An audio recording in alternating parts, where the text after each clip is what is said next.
Hi, everyone, and welcome to the Stool podcast, a podcast for woodworkers and the maker community in general. This is episode number 2.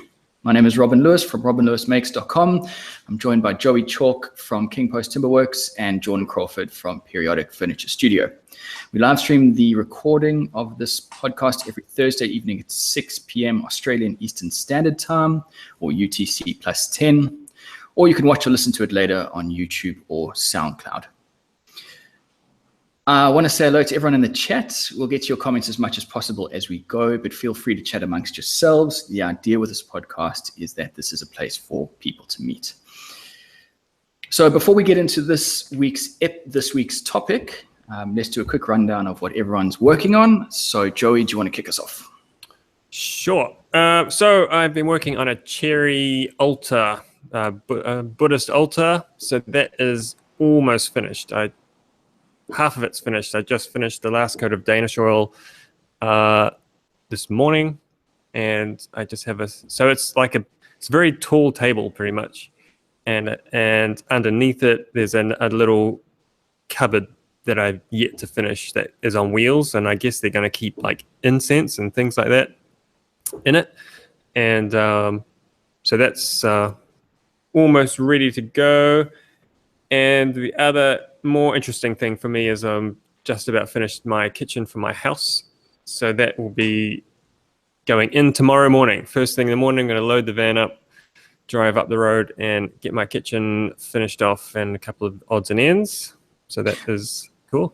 When you say drive, like all the carcasses made, and you just right? We just finished them today, so I just need to throw them in the van, set them in place, and do a little bit of painting, and then we're just about ready to move in. So nice. That is good. Yeah.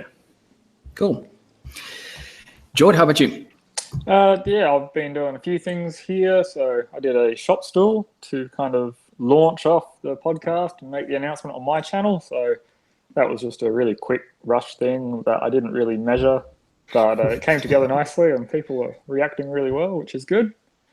And on top of that, I've got a client build on, which is an outdoor table. It's just being made out of black butt, and pretty simple, slatted top, which is something a bit different for me. And everything else is basically on the back burner until I get these two out of the road. Cool. Yeah. Cool. For myself, I am working on that, which you can just see behind me there. That is a fruit bowl on its side. I recently came into a whole lot of new timber, and while I was transporting it over, a piece of the bark fell off, and I've always wanted to try this. So I just doused the thing in epoxy, and then there's 2 pieces of jarrah on either side, which are just the feet and ends. So it's pretty simple. It's going to be in the video, but I feel like the last couple projects that I've done have all been bigger projects than I'm used to. So I just kind of wanted an easy win. And then as well as that, I'm doing, I've just got them here in front of me. They are these bottle openers that I sell on my website. With Christmas coming up, just getting a few of those sort of in stock so that I can hopefully sell as many as possible. That piece of bark, so you've poured epoxy over it. What's the finish like just by pouring it over? Are you planning to sand it? Because I imagine it's a bit rough and kind of furry, or is it come out pretty smooth?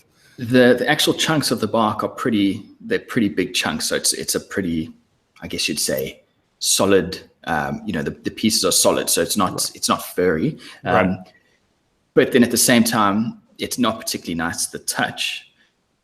But I guess the idea is that it's going to be the underneath, so it's not really too much of an issue. But what I am going to do is do some kind of like a spray. I'll probably use a matte finish just to knock that shine down, because it's really shiny and it looks super tacky. Yeah. It looks plastic, huh? Was it a West Systems resin or? Yeah, which I found out the hard way. You go through a lot of epoxy, and using West Systems. It's an expensive way of doing it. Probably not the way to do it. Yeah, I think I must have used about 10 pumps just for that. So, at the end of the day, as I say, I've always wanted to try it. So it was more of an exercise in discovery. I probably wouldn't do it again. Interesting to see how it holds together. Like once it starts to dry, or if it's fully locked in, it will be pretty interesting. Yeah. That's exactly it. So my theory is that because of, it's all coated now in resin, it shouldn't be too bad. Hopefully, at least as it shrinks, it's going to shrink uniformly. But who knows? This is actually going to be a Christmas present for family. So if it does fall apart, You just call it rustic, yeah. They can't disown me.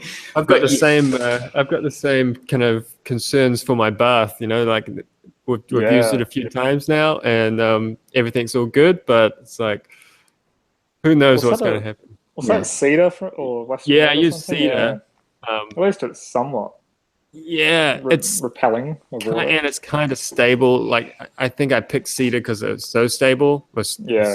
As stable as I think I could get, given all the crazy angles I was going to cut.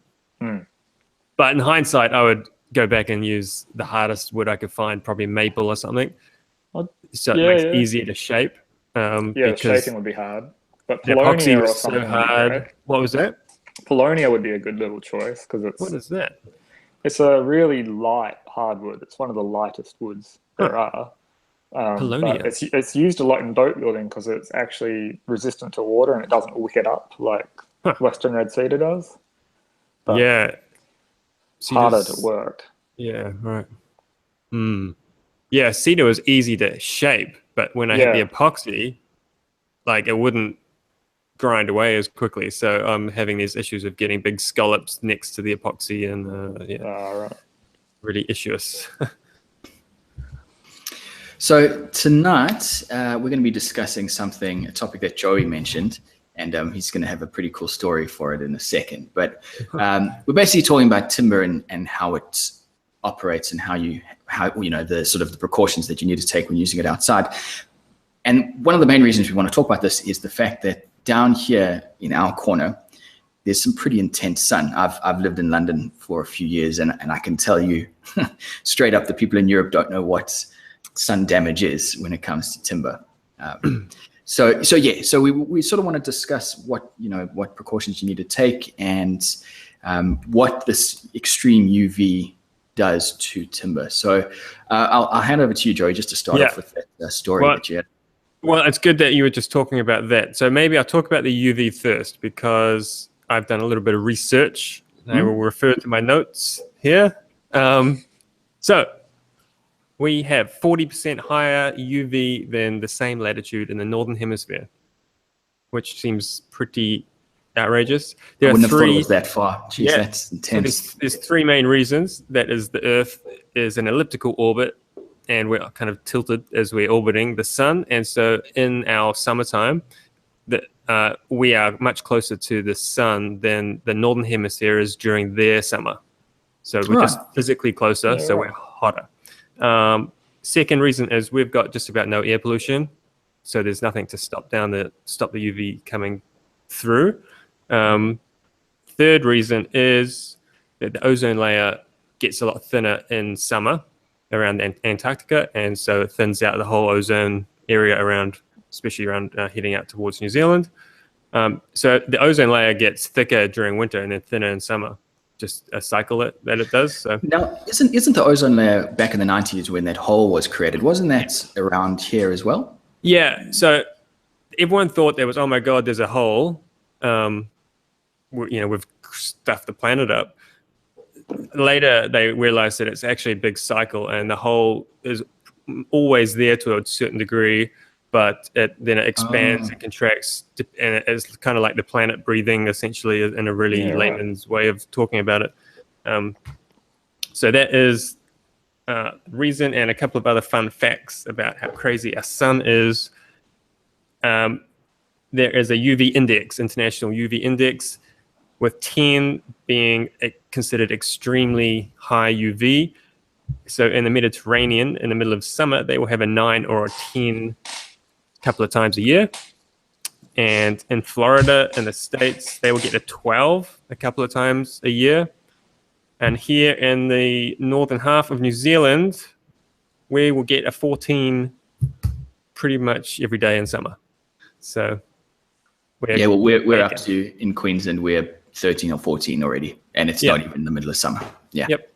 And I think, Robin, last week when we were chatting, or the other day, you mentioned that you were in the sun cancer capital of Australia. Yep. Well, I will trump you and say that we are the skin cancer capital of the world. So now that amazes me. My view of New Zealand, when I think of New Zealand, I think of Lord of the Rings. Like these rolling green hills, it's real nice and cool and temperate. I do not see New Zealand as being that harsh. Just wear sunblock when you go. Oh, you know. There's funny you say that. There's a big thing in the news at the moment where all their sunblocks are not as strong as they are rated for. So someone's getting in trouble for that. Oh, wow.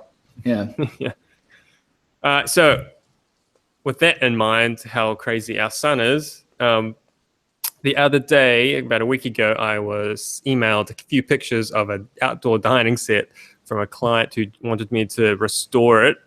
So I got these pictures through, and everything screams terrible about this table. You guys have seen the pictures. Yeah, it's pretty rough. This guy had, I don't know if I can describe it. But I will say that this table was never going to last outside, let alone inside. I mean, it's just so badly constructed with big cantilevers and steel brackets stopping the timber from being able to move. And it's just, so sanding it back and putting a new clear coat on the top was not the problem. It was the whole thing was the problem. So what do we want to talk about first? I guess we should talk about finishes. Well, I know you also wanted to talk about the timbers as well. Well, okay, yeah. I'm not sure where to start with it. I was just going to say I'm very interested to hear because I don't know. I don't have very much knowledge on this. So yeah. Okay. Well, I'll go through my finishes could be a good one to start with. Okay, you want to go through? Okay. I did a little bit of research on this because brushed up myself as well. Let's see. I've got my finishing page here. So there is a product called Sikkens, Sikkens.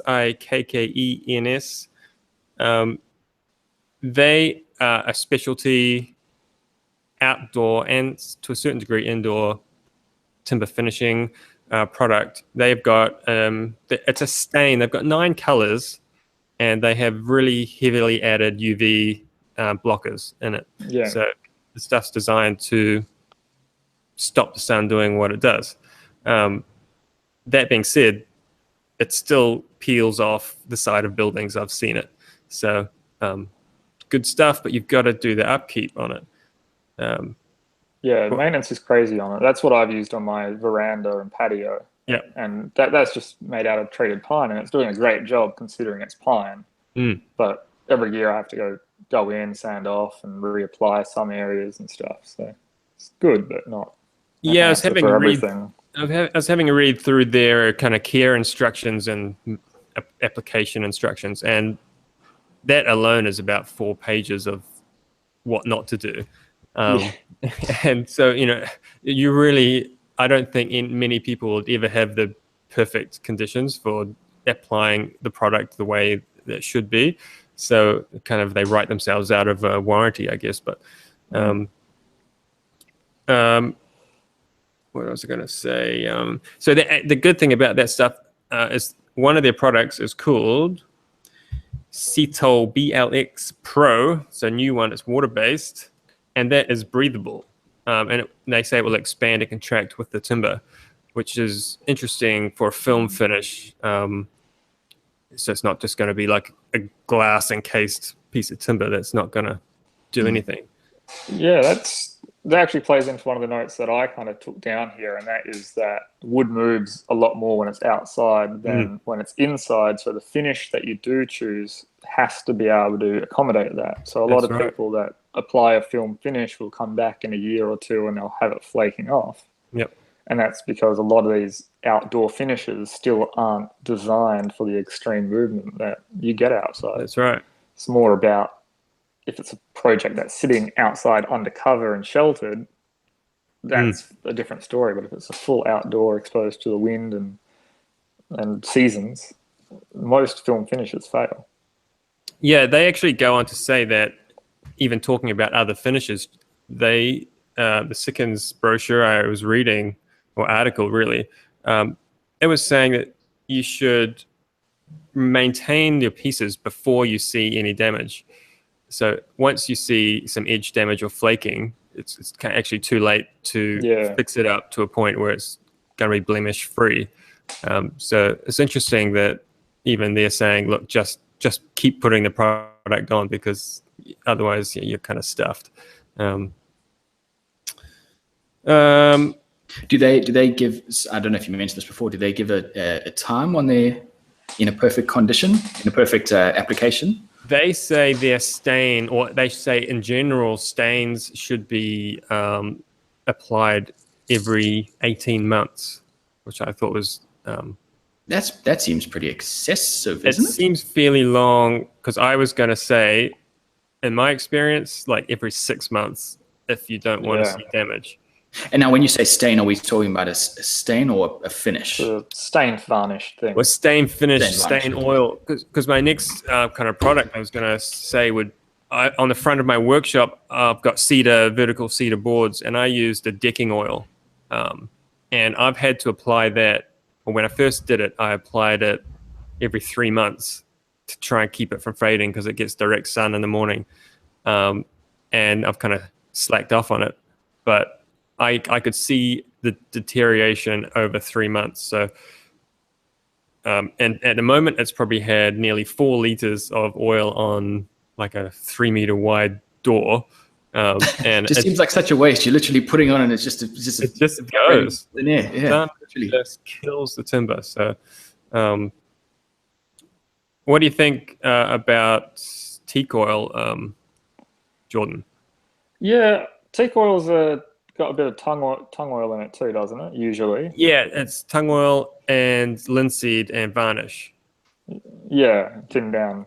Yeah, I've used it a few times on tables that I've kind of, let's say, stripped off and reapplied a new finish to, and I haven't really been more sold on it than anything. But it's a good product because it has got the varnish in it.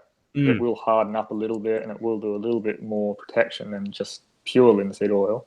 Yeah, it's similar to Danish oil in that respect. But yeah, as far as I know, the only difference between Danish oil and teak oil is the amount of thinners in teak oil is a lot more, because and maybe some people don't know why teak oil is called teak oil. I used to think that it was somehow pressed out of a teak tree, and they would just like that's what I would have assumed. Yeah, but it's actually made for teak, because teak is very oily and it's notoriously hard to finish. Yeah, it's super thin, so it'll wick in. Yeah, and so they make a very thinner based product that actually kind of eats away the natural waxes very quickly and lets the hardness in the oil get into and actually penetrate before the natural oils kind of push it away. And generally, so because it has the way it's made, it actually ends up with a glossier finish. So when I'm talking to a client, I will say, if you want a natural oil finish, Danish oil is semi-gloss and teak oil is gloss. And you can kind of talk to them about it that way and essentially have the same finish. So yeah, that's actually, I saw on Osmo's website that they do a spray can of teak oil. If you're doing like slat back chairs or something that you can't get into, apparently you can spray on your teak oil. It looks a bit gimmicky to me, but if you only got one chair to do, I suppose you could use it. I think the last thing I used oil on, I ended up putting it in one of my HVLP guns and spraying it because I got so sick of it. And then I would walk around my workshop and I'd be slipping all over the place with all that air. And I learned the hard way not to ever spray oil. I was going to say, how did you clean your gun? Oh, it was one of my junk ones. Oh, It sits there and it's forever now the oil gun, which was not a good idea. Right. Because now, Robin, you just finished a barbecue cart. Yeah. What have you decided, or have you put anything on that? Well, I was just about to say, and this ties into what you're saying about the chair with hard to reach places. I wouldn't even bother putting on a film finish in those hard to reach places because I guess when it's now I don't have a whole bunch of experience with outdoor furniture, but if the wood degrades, that kind of looks okay, but as soon as that film degrades, it's awful. That's so true. So on the top, that I used a bit of polyurethane. I think it was about 25% polyurethane in a linseed oil terps mix. So there's a tiny bit of a film, but the rest of the stuff underneath, that you just got to do oil. Interesting. Because the other thing, which is an interesting note, especially here in Australia, where we have a lot of eucalyptus-based woods, most of them, is that we have woods with a huge amount of tannins in it, way more than anywhere else. I mean, all wood has tannins, but when you start getting a film finish on outdoor furniture and it's started to kind of crack through and it gets wet, then your table starts to get stained with this dark discoloration, which it's impossible to get rid of. Yeah, that's another reason I don't like suggesting film finishes, because the upkeep, if it's not performed, which no one will do for the first, after the first year, it's just too much. Yeah, I agree. Even with dining tables, I've just got a dining table job, and they said, we want something that we can upkeep without having to take it back to you to sand off and refinish. So I'm doing Danish oil just because they can scuff it back with 400 grit, get a rag, wipe on Danish oil, go over it, brand new, and one day it's brand new again. So unless, of course, you've got I was supposed to mention this with the barbecue card. If it's in a position where it's easy to get to, or like in this case, you can actually just remove the whole top quite easily, then I think it's a different story. But it's those real, when you're going through slats of chairs and stuff like that, you can never really, and as you say, no one ever wants to anyway. So that's right. Yeah. Everyone has the best intention, but as soon as they realize how much work after the first 10 minutes of sanding, they're like, no. Yeah. That's why I have so many machines that do it for me. Yeah. The sanding is just so overrated. So with that, I'm quite interested, unless, Joey, do you have any more? What was I going to say? I had something. I've lost it. No. So I've got one thing which is related to what I do, and that is epoxies, because I do those hollow core surfboards and laminations of paddles and stuff. And there's epoxies out there which will say they're UV stable, but the truth is there's no such thing as a UV stable epoxy. It's got a few inhibitors, but it's impossible. So often you can get away with using a non-UV stable product if you go over it with a marine grade varnish, which has got UV inhibitors or things like that. And that's actually used a lot in the wooden surfboard realm. They'll go an epoxy over the actual board and for its fiberglassing, but then they'll have to apply a marine varnish on top of the epoxy. Does that really stuff up repairs? Because presumably you can repair epoxy and it will stick to itself. But then if you've got this varnish somewhere over it, you have to sand it back and you'll have to sand it back, because on a repair, if you're going to do it right, you're not just going to fill the hole with a bit of resin. You'll want to apply a bit of cloth over it and stuff. So you'll sand back the area, do your repair, and then feather it in, and then do a few coats over it. But wooden surfboards aren't as easy to repair as a conventional surfboard anyway. So it's only a little bit of extra work. Talking about that marine, is it spar varnish? Is that spar varnish? Yeah, that's a version of it. I've seen a lot of the Americans use that. Is that something that is used quite frequently here in Australia and New Zealand? If you go to any boat supply, like here we have Yacht Grop, they've got shelves and shelves of this sort of varnish. It's just specialized. And does it work like it? I mean, is it a lot hardier than a normal exterior grade varnish? It is a lot more durable for sure, because it's out getting elements from reflective from the water as well, and sun and everything. But it comes with a price tag. Yeah, I've used spar a few times, and I'm trying to think of the brands. There's a couple of other brands that say they're marine grade, and you have to go to a specialty shop for it. And apart from a 2-pot version, I haven't found a single pot spar marine grade varnish that actually does what it says it does. Like I've seen it break down just as quickly as a regular cheap polyurethane as well. Whether or not that's my finishing problem, I'm not sure, but yeah, I guess it comes down to a lot of the product development as well. Yeah, and the temperature could be of the day, anything. Yeah. It could be developed for an American market that's sold over here. That's and then right. It's not prepared for our massive UV climate. index. That's right. Yeah. Yes, interesting stuff. I think ultimately nothing lasts forever, and that's just the way it's going to be. We've still got to accept it. We've got to keep our scarras on hand. I just think we should oil stuff that's outside and not worry about film finishes. So a while ago, George, you put out a video. I can't remember which one it was, but I commented on the video. You used boiled linseed oil on it. It was a table, and I was surprised that you had used linseed oil on an internal table.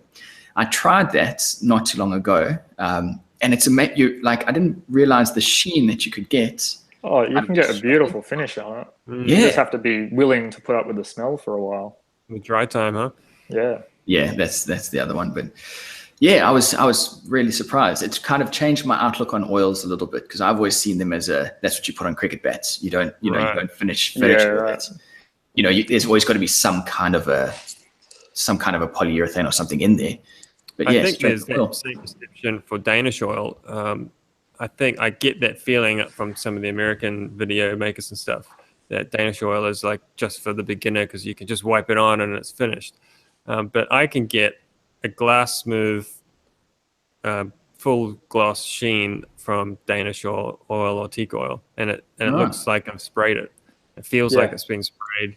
The trick is just my trick for Danish oil is I do 2 coats on the first day without anything in between, and once I can start feeling some grain being raised and it's a bit rough, I block it back with 400, do another coat, block it back again with 400 grit, block it back again with 1,000 grit, and after that 1,000 grit sanding, I just put just enough Danish oil on my rag to just dampen the surface and get that sheen back, but not enough to puddle anything, and really just buffing it kind of glossy, and that's it. Done. Do you find that you have to lubricate sand, so wet sand? No, I've never done that with Because every time I've tried to do it with oil, it just gums up too quickly.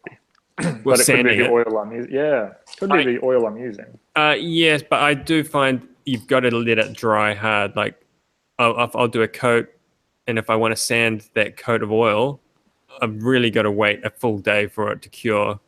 I would say at our temperature range would be the similar. If it was colder, you're probably waiting a couple of days for it to actually cure. And even then, sometimes it gums up. My theory is as soon as if I start sanding and it starts to gum, I just stop. It's just not dry enough. It's got to be hard enough to sand. So interesting. Yeah. All right. What do you use timber-wise? Well, this is the bit that I'm really interested to hear from you guys, because all I've ever used outdoors is treated pine, and I used Oregon pine once. Oregon. Those are the only 2 that I've ever used outdoor. Yeah, I mean, I think you can use anything you want. It's just how long you want it to last. So obviously you're not going to use a wood that is, prone to falling apart if you want it to last for a long while. So here, my number 1 choice is either going to be Jarrah, because it's just resilient as all hell. It won't get attacked by insects. It's got really strong and dense grain to it. It doesn't fall apart in the sun. I have a story for you about Jarrah, but we'll get to that in a sec. It does get attacked by insects. My house nearly fell down. But anyway. Well, it can, but it's less prone to it. Just put a little bit of pine next to it. It'll be fun. Spotted gum is another good one. And the thing that's really nice about spotted gum is that the tannin content is a lot less than most eucalypts in that. So you will get less staining and all of that. But the only way I can get spotted gum, as far as I know, is to buy it in 65 by 65 kind of posts that they use for power pole crossings. Oh, yeah. And there's no other flat sawn pieces here, as far as I know. I'll send you some. Just be on a shipping container. Yeah. But obviously, the reason people love teak and those sorts of things for outdoor furniture is because it has a really high wax and resin content built into the wood. So it's naturally protected against a lot of the decay that other woods will find. Right. So that resin and that oil that's part of the preservation of the timber. So that helps it. Exactly. That's why it's used so much in boats as well, because it just loves to repel water. The real deal teak from Burma is something to do with their soil picking up silica out of the ground, and that silica, is what we get silicon from, and that gets into the timber and kind of waterproofs it from the inside out. But it does make the timber pretty hard to machine. Well, not hard. It's not hard to machine, but it's blunting. Just dulls your blades a lot with the silicon. Yeah, it's like cutting through sand. Yeah, that's the one. And same with, my choice would be Iroko, because most people can't afford. Can't afford teak because it is just outrageously priced. Have you worked with Iroko? I've never heard of it. It might have a different name. It's African, and sometimes it's called poor man's teak, where it's essentially the same timber to work with, but it's a lot cheaper. It's probably half the price. Yeah, and it's the same waxy kind of sandpapery, gritty kind of timber. It's a lot more unstable than teak. Right. And so, like, if you can ever avoid it, never rip a piece of Iroko in half. Like, try and get pieces that are almost the size you want, because otherwise it reacts. As soon as you rip it in half, it bananas like you wouldn't believe, and you'll waste the whole stick just by planing it flat again. You'll just never get your dimension out of it. I learned that the hard way. So. Yeah, I've learned the hard way many a time. Yes. So Pelly's before you guys move on, I just wanted to ask quickly about the high silica count. I believe paperbark, George, you might know, paperbark is the same deal.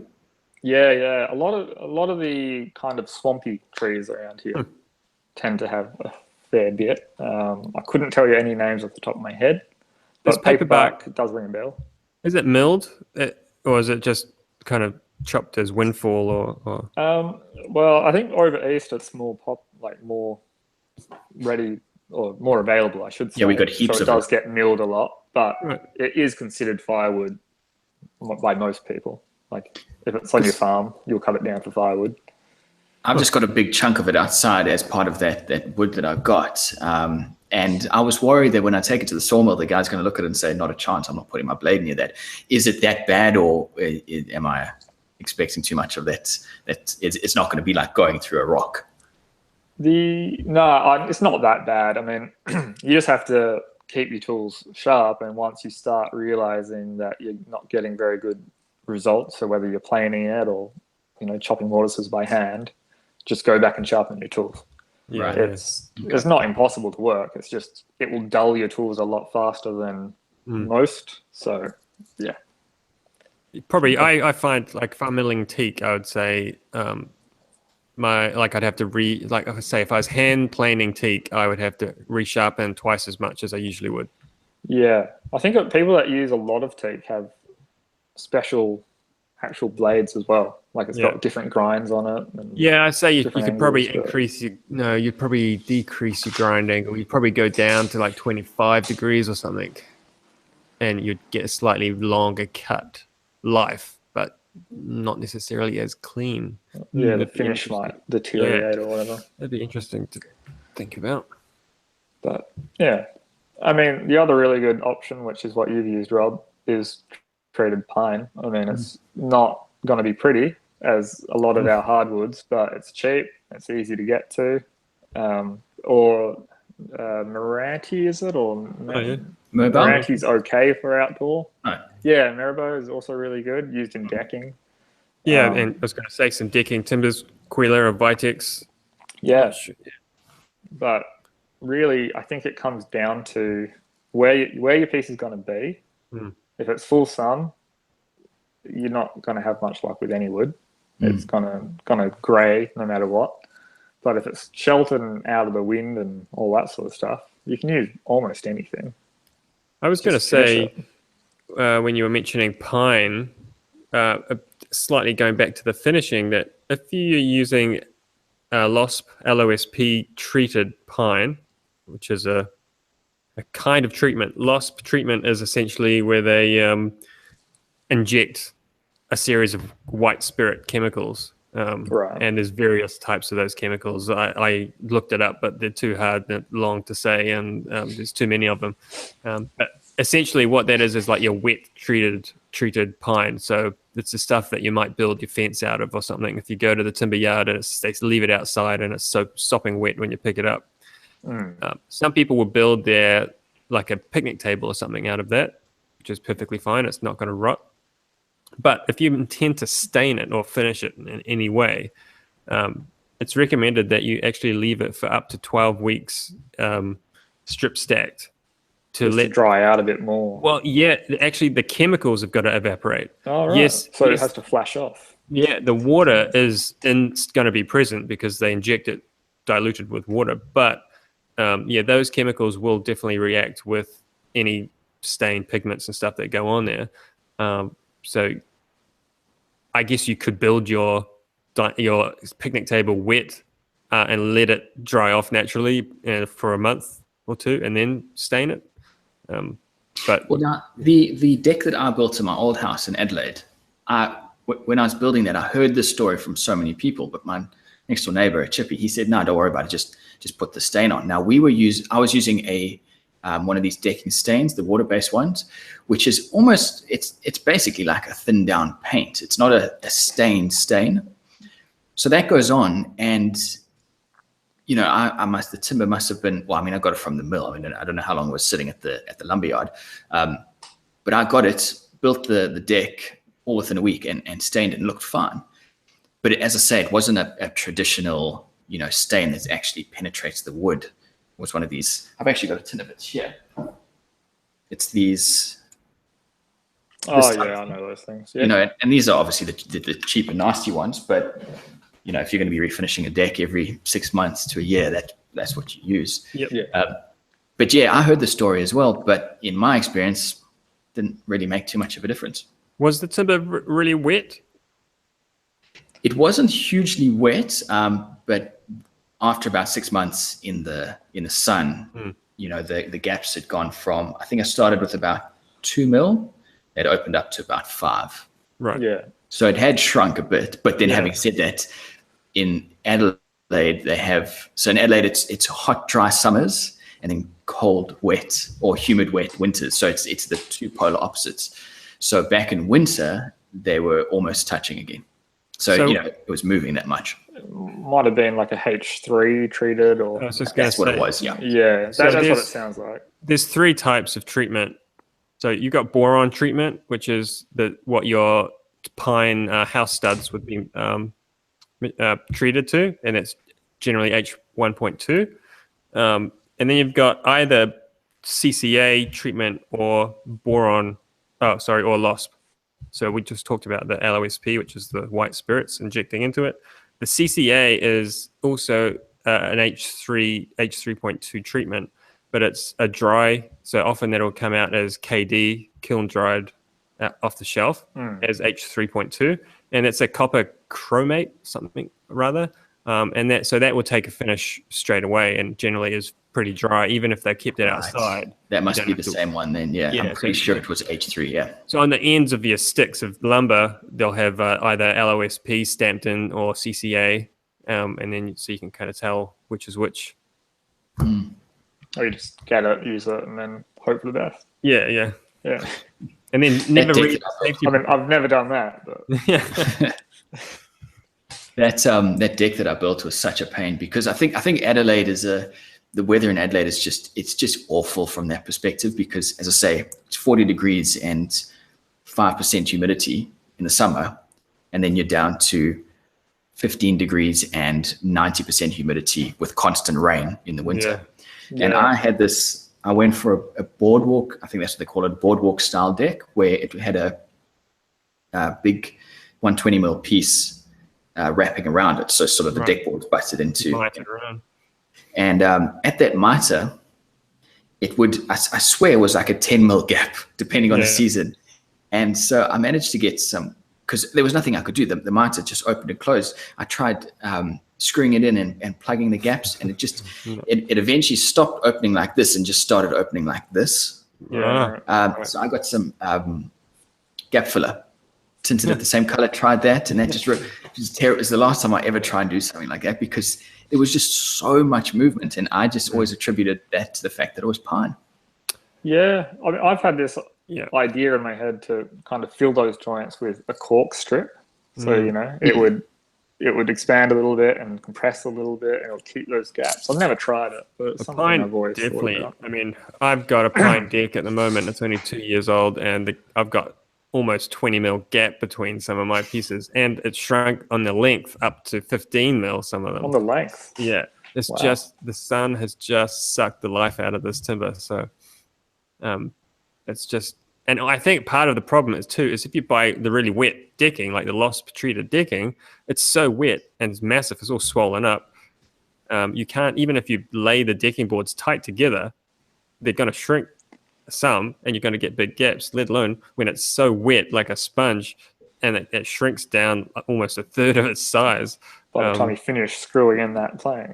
Give it 6 months in the sun and it's like half the size of it was before. So well, I went into decking with the idea of, this is my first deck, I'm going to go the cheap option, I'm not going to spend thousands of dollars as a newbie trying to put in a deck, and everything that I'd read had said, if you put in pine, that's fine. Just be expected, to go the maintenance route, because that's part of using pine. And so I was totally okay with it. But having now actually done it, all those guys that I was reading in the forum saying they'll never use pine again, I'm now one of those guys. It's going to be Merbu or Merbau, however you say it, or more expensive, because it has to be stable. I must be the only one that's had luck with pine. I've done one fully exposed deck outside, and it's great. I mean, it's grayed a lot, which I like the look of. It's what I went for. But it hasn't moved around. It's just kind of how I did it 3 years ago. Oh, that's nice. So suck it.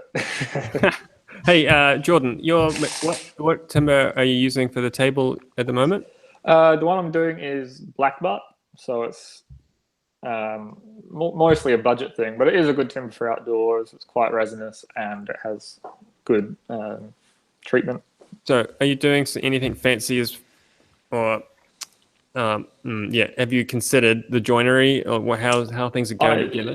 I have, yeah. So that's a point that I've brought, is the construction considerations, and that mainly the big thing that I'm worried about is water traps. So there's no exposed screw heads, which is countersunk, because that's where water will sit and seep into.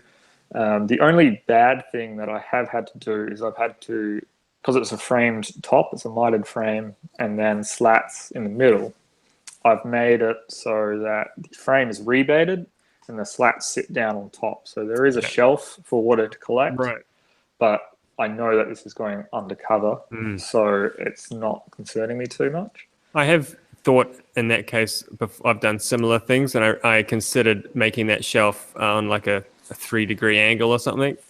Yeah, okay, but it's just so much extra work to do it. The biggest concern I have about this table is those miters. It's a mitered table. I mean, it's pretty dense and stable wood, but I just have a feeling those miters will open up ever so slightly. You need to get into your Japanese joinery and do like a mitered half lap. Yeah. Well, surely if you just use quite a few splines on each miter, that should surely stop it, or do you think? I mean, I've gone long tannins. I mean, not super long. It's only 90 mil wide apron, so okay. It's not massive. But I've gone long tannins for it, and I'll be epoxying those in, and then using a polyurethane glue for the rest of it. So it's going to be pretty damn held together by joinery, but it's still always there. I mean, it's going to move a little bit. So. Yeah, I'm at some point I'll be building an outdoor table and probably hopefully some chairs for the new house. And I'm thinking, I've been racking my brain about where to keep it, just because it is so exposed. I've got nowhere to put it. It's just going to be outside on the deck. I actually think I will get a custom canvas cover to keep over it, and that way I can actually keep it looking like wood instead of like a silver beast.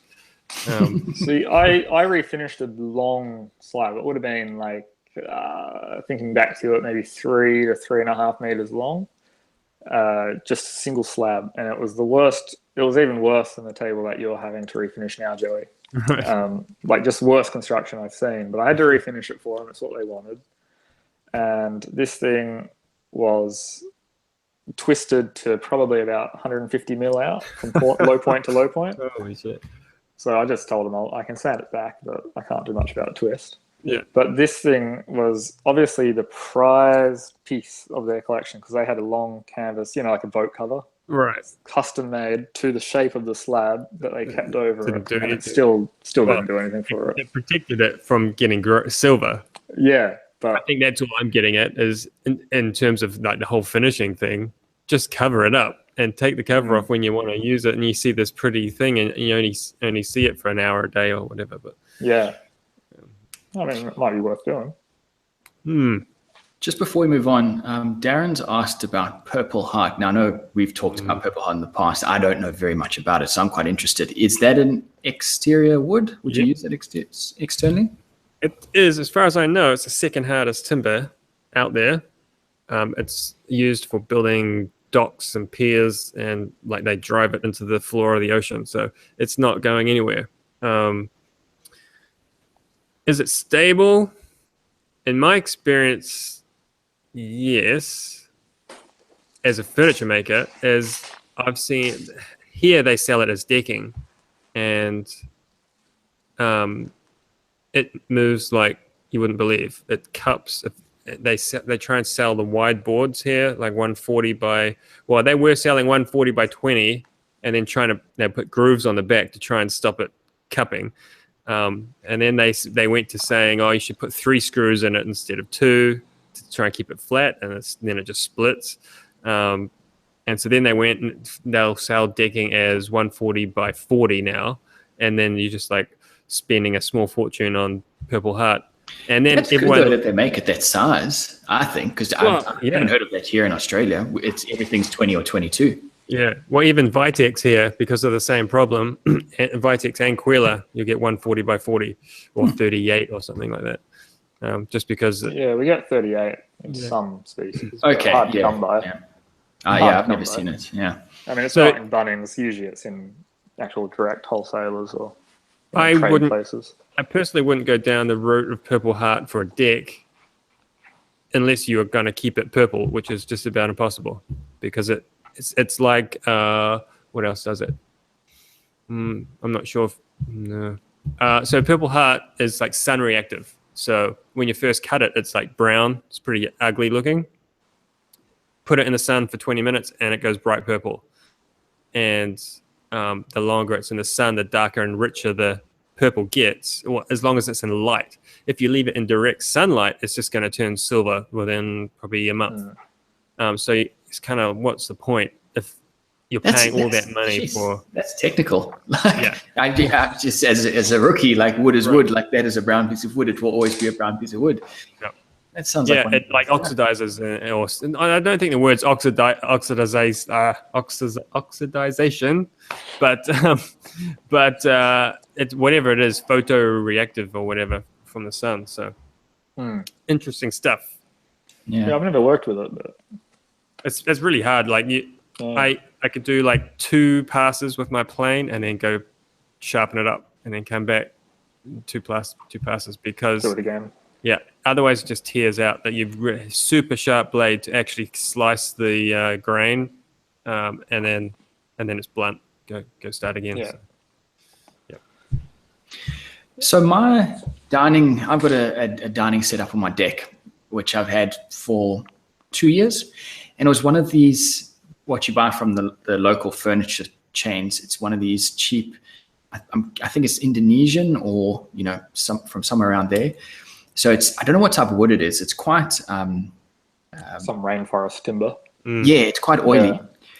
But this thing, I don't know, like whoever made it, I I would assume he's not a professional carpenter, but whoever made it, this thing is amazing. Full on sun all day, and all the miters are still perfect.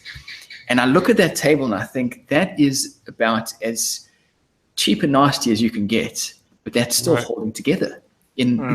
So does that just come down to the timber or the construction? Well, I'd be both. Yeah.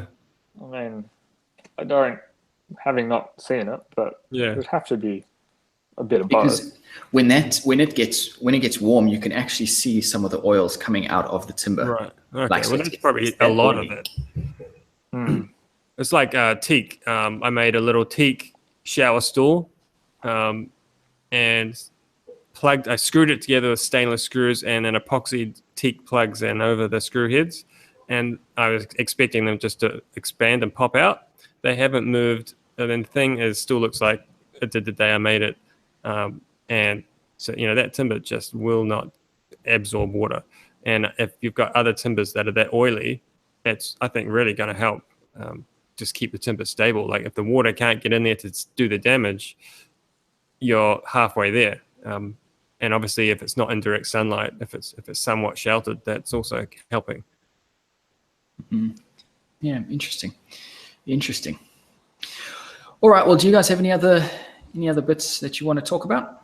I do have a note just coming down to design of things, because I mean I touched on it earlier. Wood moves a lot more when it's outside, but because of that, I would say when it comes to designing your furniture or your outdoor piece, you're better off to not do things like solid tops because movement is a lot harder to contain. So just do planks, which is floating. It can move around. Then water can drip off it. And also things like doing breadboard ends. If you do decide on a solid top, breadboard ends are a great idea to keep it flat, but you're going to have 20 mil oversized mortises for your tenons to move around in.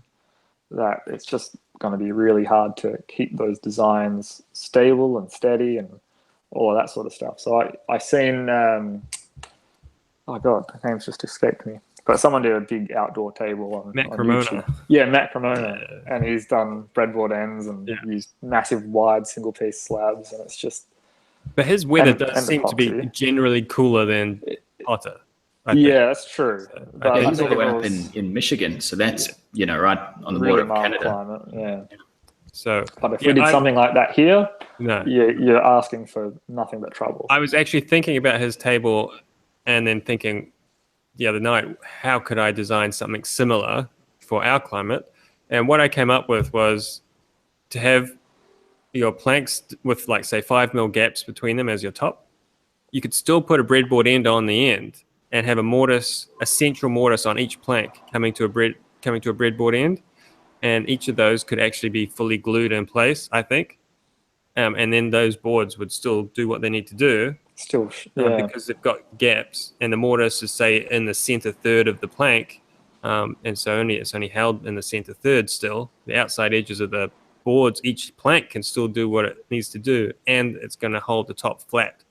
That way you can still do a cantilever off the base frame if you needed to. So that's the way I was thinking about it. Yeah, I think I'd have to draw it out. Yeah, I think that's in essence, that would work. Yeah, as long as you got two halves of it. Yeah, that's what I was thinking. What's this? We've got a question there from Jason for you, Joey. Are there commercially grown hardwoods in New Zealand that are straight grained, cheap, and good for painted projects, kind of like poplar? I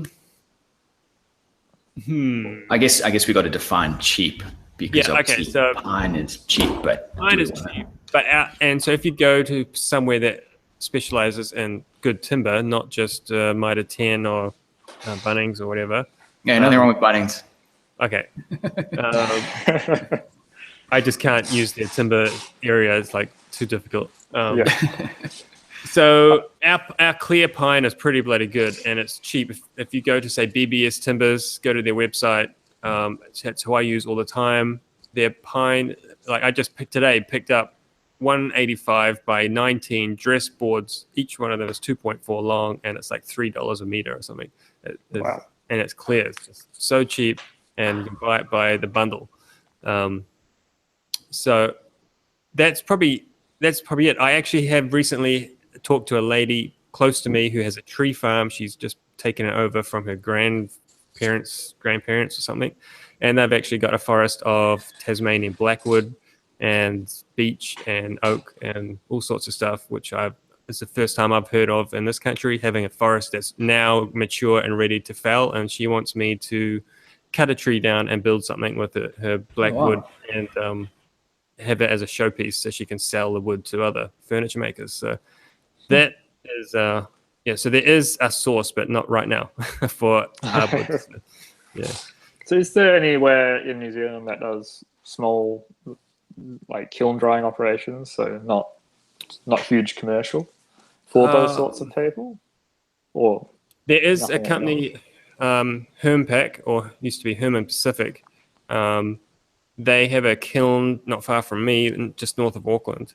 They primarily kiln dry cedar for joinery. They've got just stacks and stacks of cedar, but they apparently will let you throw in a stack of wood into their kiln, as long as it's like relatively not too dense. The denser the timber, the longer it takes, and they can't afford.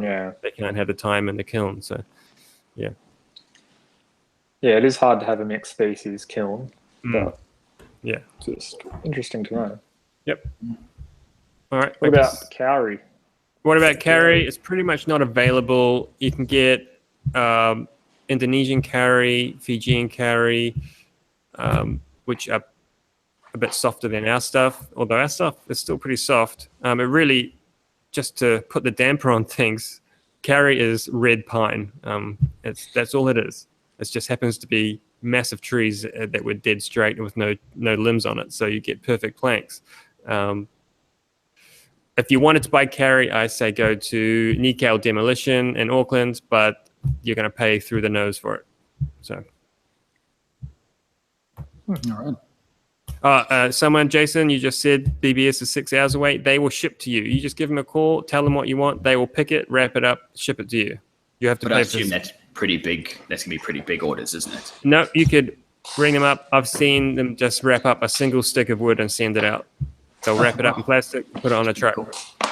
Yeah, we got a similar Oz Tim over here will do that, but they do a $35 cartage if you're not collecting. Yeah, I mean, that's you'll on pay top of for delivery. Right, you pay for the cartage, but if you're somewhere where you don't have a local good hardwood supplier, it's the only way to go. And the guys at BBS know what they're doing. They're really good guys. Tell them I sent you, and they'll give you a good deal. You heard it here first, folks. Yeah, that's interesting. Yeah, I've never looked into this sort of buying it online, but I think I need to, because as you say, George, it's $35. But really, if you play your cards right and you're smart about it, you get all your timber in that load. And totally. I mean, for me, if I'm building something out of, let's say, Vic Ash, so something I don't usually stock on the shelf, I'll call Oz Tim, I'll tell them what I require. I mean, I've got a catalogue, in multiple pages in my office here.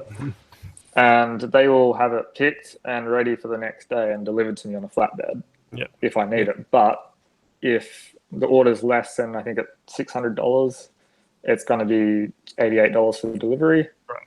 And then also $35 for their guy to go and pick it. So the clients have to obviously cover the cost of that. So for me, I will just go and get it if it's not a big order. Yeah. But it is available. That's the point. Right. I think we've cracked on enough. Yeah. So let's get on to who we're watching. I'll go first for this one. Yep. So there's a guy by the name of Joe I seem to make friends with a lot of people whose name starts with a J. A guy by the name of Joe who's out in Arizona. He has a channel called Homesteadonomics. It's more based around, as the name suggests, homesteading. But he does a lot of building, and he's recently built a shipping container built a workshop out of a shipping container. But it's not just like he put the shipping container down and said, now I'm going to fit it out. He actually cut the shipping container in half and gave away the one half and then fitted the other half out.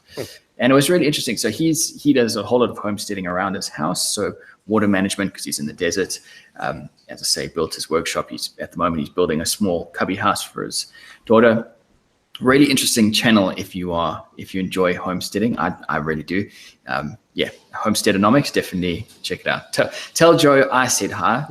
He won't give you a discount, but he might. Jordan? Let's say 2 or 3 I've been watching. The newest channel for me is the Minimalist Maker. I found her on was making a chair from oak. I think that's the title of it, and I was quite into it. I watched it. I liked it. Yep. On top of that, which is not woodworking, but it's a cool channel nonetheless, is Physics Anonymous. They're currently restoring a metal lathe, and the guys just have good fun in doing it. And then I lost my note of it, but I'm sure I can see it somewhere. There was another one. I've lost it, but all right. Well, yeah, think about that while Joey's giving. I'll find it while you go, Joe. Yeah. Okay. I haven't had time to watch a lot this week because it's just crazy here, but I have been watching Zach from ZH Fabrications. He does Herbert Holtz. Herbert Holtz. Yeah. Yep. He does stuff that's so far out of my wheelhouse. Like, I know what he's doing. He makes a lot of, like, he works with steel a lot and a little bit of timber. So I can watch his videos and I know what he's doing. I know the process, but I have got no clue what he's doing. And I love that I can watch somebody make something and I've got no idea what's happening.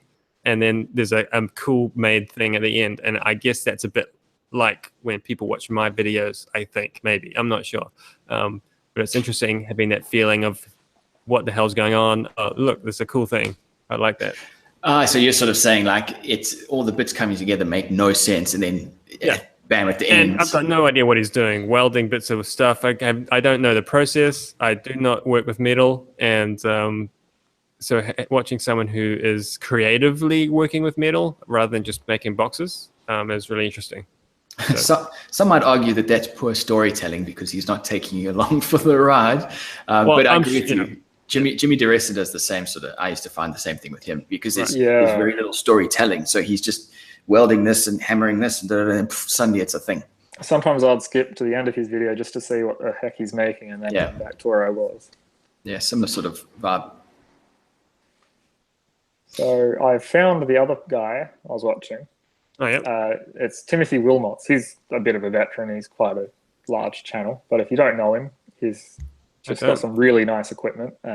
He's a Felder and Stool kind of guy. Oh, is he German fella? Yeah, German. I think he's German. Somewhere over there, anyway. He told me. He's just made that cart, that lift-up cart thing. The multifunction. I've seen like 3 seconds of it, and I was like, "What the hell's going on?" I do not have the patience to design something like that. All Maker's Workshop. Holy crap! Yeah. Jeez. But that was that's the other one. So there is one more which I've only just found, which I feel bad about, and that is a Robin Lewis 2. It's Rob's vlog. I've been watching that as well. That one. Yeah. Didn't know you had that. I felt bad when I found it. I enjoy doing the vlog stuff. It's a good little side project while you're waiting for glue to dry. Right. Yeah, it's good fun. And it's a good vlog too. I get into it. I've watched all of them now. Cool. Cheers. Cool. All right. Well, thanks everyone. I'm just seeing all the people in the chat. We had a fair bit of chat going on tonight, which is great. As I said in the beginning, the chat is really for you guys in the chat to have a conversation while we talk. But as we go through, if stuff comes up that's interesting, we will get to it as we did tonight. So thanks again for watching, everyone. Obviously, thank you to Joey and Jordan. And I guess we will talk to you guys next Thursday at the same time. This podcast will be available on SoundCloud and YouTube after this. So if you haven't managed to catch the whole thing, it will be there. But other than that, enjoy the rest of your week, and we will talk to you soon. See you guys. Yeah, thank you. Bye.